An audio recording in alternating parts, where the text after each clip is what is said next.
Welcome to another episode of EchoCraft. Today, we're at the build site of our brand new villager breeder. Whoa, that was too close.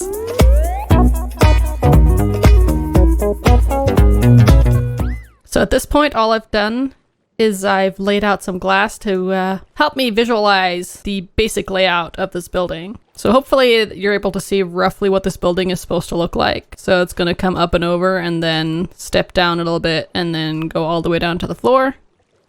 And over here I decided just to have a little section off to the side. I don't know exactly how this is going to work out. Right now I'm visualizing that I'll enter either from up here somehow, or I might create another entrance down there, and the entrance is just going to loop down over here, and this is how you're going to enter the villager breeder or just farming area in general. And then the villager breeder is probably going to be right here, and then there'll be a couple other farms around here. At least that's what I'm visualizing at the moment. I'm hoping the glass outline is helping you see what I'm seeing in my mind at the moment. And if not, I guess we'll figure out together what it's actually going to end up looking like. As you can probably imagine, building that thing is going to take a ton of glass, but I have automated the collection of blue dye, so let's go check that out real quick. The Nether is still a pretty scary place, but it's a lot safer when you're traveling on roads than if you're just traveling over bare netherrack, so I'm glad we're at least building roads at the moment. Ultimately, we'll upgrade to something fancier, but right now, our priorities are someplace else. But I did build this road by myself, which was super scary because I'm, like, not necessarily deathly afraid of the Nether, but super afraid, and you know, this was over a lava lake. You're constantly afraid of angering pigmen when you're mining around them, and it's just like not super nice. And you can just pop in here. Here we are at my blue cornflower farm. It's a very simple contraption. You pop some bone meal in here, which it looks like it's all out down in the hopper somewhere, and you flick the lever and it starts harvesting. Pretty simple. Nothing fancy going on here. And then you stop it. And you keep wandering. Just wander in here and collect all the drops. So I already got almost half a stack of blue flowers just from those couple seconds of runtime. That's a lot faster than trying to harvest these guys manually. One thing that's a bit irritating though is that this farm produces a whole bunch of wheat seeds, and I want to have an efficient way of getting rid of it. Last night I came up with the idea of just recycling them. So I could just feed them into a composter instead. So I can just, in theory, should be able to just pop it in there. Yes, the composter works. So now we have a pretty cool seed recycling system. And there we go, all done and dusted. Another problem I needed to solve to get a whole bunch of cyan-dyed glass is the glass part of that equation. And that involves a whole bunch of sand. And before I built this path to the next portal I'm about to show you, I would basically have to travel in the overworld to the nearest desert, which is not the best thing in the world. And this is the desert portal, which I labeled with banners. When you pop through this portal, you're greeted by a nice bed, which I definitely should use because it's nighttime out there. Hello, critters I don't want to see. No creepers in sight, so that's good. This is definitely sand supply galore, so we should be good for a little while. And if we run out of sand here, we can just move the portal a little bit. There's a whole bunch of desert all around here. One thing that definitely still needs upgrading, though, is my crummy little smelting setup. A bajillion hours later, there's some glass. Once I finish building the villager breeder, I plan on building an iron farm, and then I should have plenty of iron to build the fanciest super smelter I want. All this super slow smelting setup means is that I have to AFK around here, which I've done a little bit, and so far I have almost 2 full shulkers of cyan-stained glass. So it's time to do some building and see how far we get with this glass. And now the million-dollar question is, can we place a shulker box underwater and use it? Yep, awesome. Do I want all this glass in my inventory? No. Let me just get a couple of stacks in my inventory and start building. So I think I'm just about done with the first layer of glass. Let's see what this looks like from a distance. Ah, crap, I forgot the ceiling. Okay, so now layer 1 of the building is actually done. I think it's going to be really cool when the farm and everything inside is built and you can just swim up in here and peek in through the ceiling and just see what's going on. So let me grab some more glass and stick on layer number 2. So there should be 2 layers of glass all the way around. And I'm super glad that I started out with 2 full shulker boxes of glass because this is all I have left. So the next lovely task for me is to drain the inside of this thing. And make sure I light it all up so I don't have mobs spawning. I'm sectioning off parts of the inside to make it easier to dry with sponges. And I've already managed to dry an area over here. So if we go over here, bleh. Okay, so this area is already dried and lit up. And there's a little staircase that pops up to the surface, so progress is being made, but definitely a decent amount of work still ahead of me, and I'm just taking it piece by piece, and this should be dried up in no time. There's a dolphin swimming around in my thing that I'm trying to drain. The draining part's done, and now I just need to take out the rest of this netherrack and the floating sea lanterns, and then I'll do some mining to turn this jaggedy landscape into a room that's worth building in. I'm really glad that this draining's over. It took longer than I expected it to. At this point, I've made a bunch of progress. I've finished draining this place, and I put in some prism and brick walls, and then I did some work to make sure that the prism and brick walls would blend in with the outside in a kind of natural way. I used some bone meal to put the vegetation back, so everything sort of fits in more seamlessly and looks more natural. And the transition between the inside and the outside has been sorted, so building stuff on the inside is a lot less complicated than it was earlier. I've also started building up the villager breeder, and I'm going to try to make this a farming silo with a villager breeder attached to it. One thing I'm slightly worried about is that this villager here might not be protected from lightning. I just have a too thick sheet of glass right above his head, and I don't think the internet really knows how lightning behaves underwater. So there's a chance that the villagers in here towards the top might get hit by lightning. I'm hoping that doesn't happen, and for right now, in the name of aesthetics, I'm going to take the risk. And if they do turn into witches, I guess I'll have to rethink some stuff. And this is what the room looks like on the inside. It's definitely still very messy looking. What I want to do next is to build up the silo a bit more and add the basic breeding mechanics and then bring in some villagers and hope that it works. I'm at Mayu's because I'm trying to spy on her farming villagers up here. She's done some very awesome terraforming right now. It's super adorable looking with her ship here, and the way she's done the walkway with some gold in here and all of that. I love it. It's really adorable. So over here is where her villagers are doing her thing, and so I'm gonna pop back down here. First thing I learned from her is to put a slab in here. That way the villagers can't get out, but I can get in, so that's super handy. Thing number 2 she told me is that you need both a composter and a bed here for the villager to do his farming job. Another important thing is to have a ceiling that's 2 blocks high only. So if the villager wants to jump, the villager can't, and so the villager can't destroy the farmland. So the other thing she has going on for just producing food without breeding is that she has 2 hopper minecarts here covered by string to prevent the villager from getting out. And then this farmer will periodically just throw food over the minecarts, and the minecarts pick it up faster than the villager can. And apparently, and I didn't know this, I thought all of the wheat always got turned into bread, but apparently the villager will occasionally throw wheat, so that's handy. So that means I can actually automate wheat farming too. So that's something I'm definitely going to try. So another thing Mayu does in here is that she trades with the villager. That's cool. Somebody else I'm learning from is DC. So this is DC's villager breeder. So I think he's following Impulse SV's design. And so there's just 4 beds here and a villager pod. And the farming villager throws food across. The one thing that's kind of weird about my setup is that I want to build a food production and villager breeder combo. And apparently in Impulse SV's design, the farmer villager thinks that one of these beds out here is his bed. The 4th bed is a spare one that's then triggering the villagers to breed. So what's going to be interesting is if I have a multi-level breeding system, how is the bed situation not going to cause a whole bunch of confusion when I have additional villagers really close by? So we're going to find out pretty soon because I want to give it a try and see if I can make something work, and I hope I can. So something that's worrying me a little bit right now, given what I've done so far, is that I, as a human, can just wander straight off that ledge and land in here. I'll give this setup a try and see if it works. At this point, I think I've made enough progress that I should start playing a game called How Do You Get Villagers into a Pod? Oh, and I just remembered a bigger problem I have. How do I get them down there in the first place? My current entrance into here is just through here.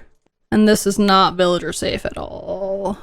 Okay, we'll see how well this goes. I grabbed myself a baby villager, and you have no idea how painful it was to get it. And now I'm just gonna hope that it runs straight into here, and yeah, that might be much to hope for, but maybe?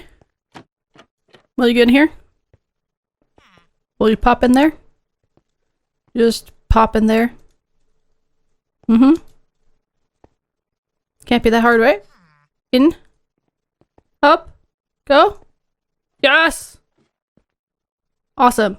And I'm gonna destroy this because I don't want you to go up there. Okay, awesome. Baby villager. Baby villager's running away. Baby villager? You are gonna sit in a boat for a little bit. At least I hope so. Just sit in the boat and you're gonna chill until it's time to get in there. Overall, way easier to get the villager down here than I thought. So now we just need to get baby 2. Baby villager number 2 on board. And please make it easy on me too, because that would be amazing. Of course you're not making it as easy as the other one did. You're winning Most Irritating Villager of the Year award. No! How did you get underneath there? Oh my gosh. Okay, at least now he's forced to be out of the water. Can you go up, little villager? Up is the name of the game. I know you don't want to be there, but I'm the adult, and I'm telling you what to do. So go. Okay. I don't want you to be in timeout. You need to go into the middle. Into the middle you go. Come on. There you go. That's better. And go. Yes. No. No. Down. Whoops, you got hurt, but... oh well. You're down. We're good. And now you get to run. Run to your buddy! Come on. I guess I can push you around in the boat. That's not really effective. Oh, there you go. Okay, little buddy. Well, first we get to wait until you're adults. And then we get to wait until nighttime. Hooray. Blocking off the exit for good measure because they're so escaping up there if I don't block it off. I might regret this move, but as far as I know, it should be nighttime and these guys should want to go into bed. Okay, do you want to go to bed? No? Definitely not wanting to go to bed. What are you trying to do, dude? Maybe I need to take out the bed that's up here. Maybe that's the secret. Maybe that'll make everything better. Oh! Magic! Magic happened. Okay, awesome. Need to get villager number 2 in here before nighttime's over. Okay, I'm gonna box you in because I do not trust you. There we go. Up you go. Up you go, and are you gonna sleep? Yes! Okay, next step is frantically and very quickly before they wake up, get rid of these stairs. How did you get out of there? Based on screenshots from DC Deckard's Villager Breeder, it seems like this bed layout should be correct. I think this tunnel is a bit too high. I need to drop it by a block. It's possible that the villager dropped straight onto here. And turning around the corner for the first time. No! How'd you get out, dude? How? He's looking at me super cheeky and he's saying, ah ha ha ha, you'll never find out. Oh my gosh, why? I'm watching them. And I'm going to bed. And I'm gonna watch them while I'm going to bed. Okay, the guy jumped straight down there. How and why did he do that? I think I need to lower the glass by at least 1 and see if that helps. And I am once again hoping for good things. So sleeping. I'm watching you like a hawk. I see you up there. And yes! It worked! Yes! I hope it's gonna work for more than just one night, but yes! Finally! Okay, I'm freshly loaded up with several stacks of carrots, and if I toss them a whole bunch of them, in theory, they should eventually start breeding. I think you should be all loaded up on carrots. Oh, I'm great. he's forgotten about his farmer profession, which is great. And we got the hearts, and I'm gonna go try to find a better point of view. We have hearts. Oh, we got a baby popping out. Yes. Hello, baby. Yay, and this baby's just gonna hang out down here until it grows up, and then it's gonna get pulled up by this water line, hopefully. Oh, I'm so happy that this works. Looks like there's some more love action going on, and we've got a baby. Baby number 3. No adult yet so far, though. There's only 4 beds up there, and now we have 5 villagers, so this is definitely an infinite villager breeder. So that's nice to they're trading carrots among themselves. I didn't know that babies did that. I thought it was only adults that traded carrots. Aww. Oh, it's Lucid. Hey, Lucid. Don't know what you're building up there. Maybe you just say, oh, adult! Adult! Yay! Through, though. And that water was a mistake. No. Oh! Oh, crap. That was also a mistake. Well, I've boxed in this villager up here, and I'm hoping that he's gonna go straight for his workstation. There we go. Are you gonna go for your workstation? Please? Workstation? You wanna be a... Awesome. And you're locked in, sir. And you're working! Awesome. All the good things are happening. Yeah. Oh, there we go. Definite proof that this guy drops carrots. Next, I think we have an urgent need for being able to get the villagers out of this pod one by one. I think I've created a basic unloading system that works. So this is modeled after what I saw at DC Deckard's base. I just push a button here right now. And a minecart pops up and grabs a villager. That's pretty awesome. And then the villager stays here until I flick this lever and the power drill powers up again. Ultimately, this rail line is going to go someplace else, but for right now, it's just popping right out here because this is where I need the villagers. This villager is apparently rowing. Where are you going, villager? I don't think the boat realized that I left the boat. But now at this point, I have implemented 2 buttons. One of them is a lava kill switch, so when I'm not interested in new villagers, I can just kill them off. I have 2 choices here. One is have them die due to entity cramming and having a whole bunch of entities here. But my other option is to just proactively kill them, and that's the choice I'm going with right now. And then I also have a shiny new label for the minecart button, which right now there are no minecarts in there because I don't have a whole lot of iron, and 2 minecarts out in the wild is plenty for me right now. I've added a pod onto the carrot farm here, so there's a little offshoot on here, and I'm hoping to just stick a villager in there, and then the farmer will toss the villager food. I'm also hoping, well, 2 additional things, that the villager in here will take up this bed, and the farmer villager will claim this bed. And then I'm also hoping that the farmer villager will never actually sleep in this bed. It will just accept this bed as being its bed. I'm doing this for aesthetics. Technically, I could put a bed inside the farm, but it looks way nicer when it's out here, so I'm hoping that works out. And the hopper mine cart should collect the food and stick it into this hopper chain. The villager might still be too low. Might have to put slabs underneath him. I've added a couple more slabs between the beds, and now it looks like the setup is working.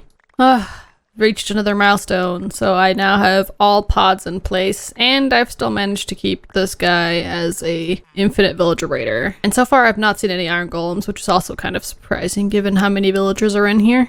These guys in the pods can't sleep. As far as I know, they can't gossip, or their gossip doesn't count because they haven't slept. So they're not contributing to summoning an iron golem, so that's good. Something else I still need to do is make all these hopper lines feed into something useful. First baby accident. I have no idea how that baby got up there. It's the first one that's had that issue, so I'm not too concerned. I'm just slightly irritated. I guess I need to go up there and sort that out.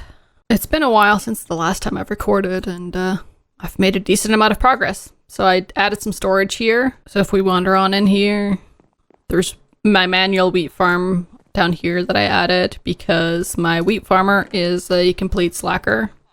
He should be throwing bread, but he's not. My beet farmer is doing okay-ish. My potato farmer is doing a lot better than that, so I'm pretty happy with him. The carrot farmer, on the other hand, is doing amazing. At some point I had the issue that This top box here had 2 villagers in it, and I'm assuming that happened before I added the additional storage chests, and the carrots just got backed up in the hoppers and were no longer being taken away from the villager. So what I'm assuming that means is that I can't allow the food to get backed up. So what I've done to solve my food backup issue is that I'm funneling it all the way down here into additional chests, which now that I have these chests, the chests above are kind of redundant, but I could put an item sorter in here too, which I haven't done. My ultimate goal here is to trash the overflow eventually. I'm probably going to do that in the next episode because this episode is running super long already. And you might be wondering, what the heck are these chests for and why is there water stream coming in here? And let me show you, because I'm super excited about this. While I've been waiting for the farmers to prove themselves, I've been working on this epic cactus farm, and I'm super excited. I've just started placing in the cactus and it's going pretty quick, and I just love the way it looks. I'm following a design by El Mango with a slightly different color palette that makes it just look so much better than what is in his video, in my opinion. Thanks, El Mango, for coming up with this design. This should be awesome. Like, as the cactus grows, it ends up next to this fence post, and it can't survive next to the fence post. So it just falls down here and gets transported up and down below into the storage system right here. And again, ultimately, I'm probably going to trash the overflow, although in this case, it doesn't really matter if it gets backed up. It just means the cactus is going to get despawn up here. But I'm probably going to trash it in a way that actually recycles some of the cactus. But I'll get to that in a future episode. And down here is just my maintenance access for the cactus farm. So it's pretty easy for me to get down here and build it up and fix it and all that. You have absolutely no idea how excited I am that this is done now. I finished it a couple moments ago and it's already producing a pretty decent amount of cactus. I don't ever have to chop cactus down again in this game unless it's in my way for something. Oh my gosh, it's done and it's beautiful. So that's all we have time for today. If you enjoyed this episode, please leave a like. And if you'd like to see more of my videos, please don't forget to subscribe. Until next time, goodbye.